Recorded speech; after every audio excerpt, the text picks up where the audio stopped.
How familiar were any of you with Whitey's story and what was going on here? I think we all became very familiar with the story. There was just being a member of the general public, you know that he's on the FBI's most wanted list. You see a little CNN flash of him getting arrested in Santa Monica, and people talk. There's a lot of stories about him. But when you get the job and you gotta go and dive right into it, then you have a plethora of information that you acquire. So Like, is it an actor's dream to play kind of a strung-out, drug-addicted snitch? Yeah, I mean, no, it's an actor's dream to have like an excellent set of given circumstances that you don't really have to act, you know. There was so much going on around me all the time. The minute I stepped in the movie, I had no scenes that were like, do you want cream or milk in your coffee? I mean, everything was like very heightened.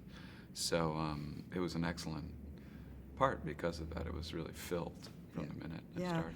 Jesse, to get on a set like this, I mean, you've all worked with great actors before, but to act opposite Johnny Depp in this capacity, let's start with you. What was that like for you?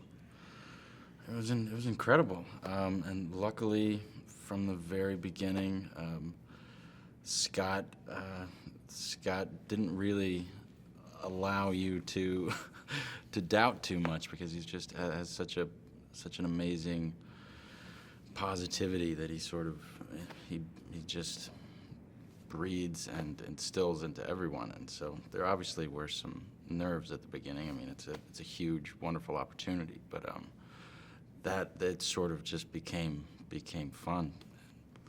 Rory? It's always a pleasure to work with committed actors, so that sometimes when you're doing a movie and you have to overcompensate, let's say for, I don't know, green screen or somebody's not really bringing their A game that day, it affects your acting because you have to kind of adjust for that. But you don't need to do that when a guy professional like Johnny shows up, got his thing working 100%, and then it frees you up to just worry about what you're doing, and it's just very helpful. And he's such a master he's been doing it for so long that in between takes he can tell you anecdotal stories about all these crazy, wonderful people he's met throughout his life, and then action, he's right, Whitey, he's right there. Yeah. And Peter, what was the experience like for you? Well, I mean, I had a different experience just because I really had to hit the ground swinging hard from the very first pitch. And it would have been very difficult had I not known Scott. I'd known Scott Cooper for a long time because of my wife working with him. And I knew what kind of person he was. I don't even know that I normally would have done, well, I know that I wouldn't have played this part under different circumstances. Mainly just because it's very difficult to step into a movie and do 3 scenes, when everyone else has just been kind of like hanging around, gone through their first couple of days, gotten their nerves out.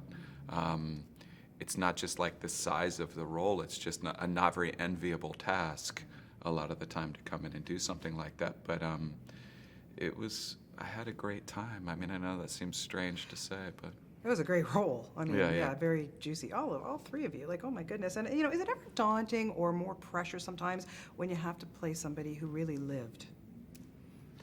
I think so, especially if they're still living.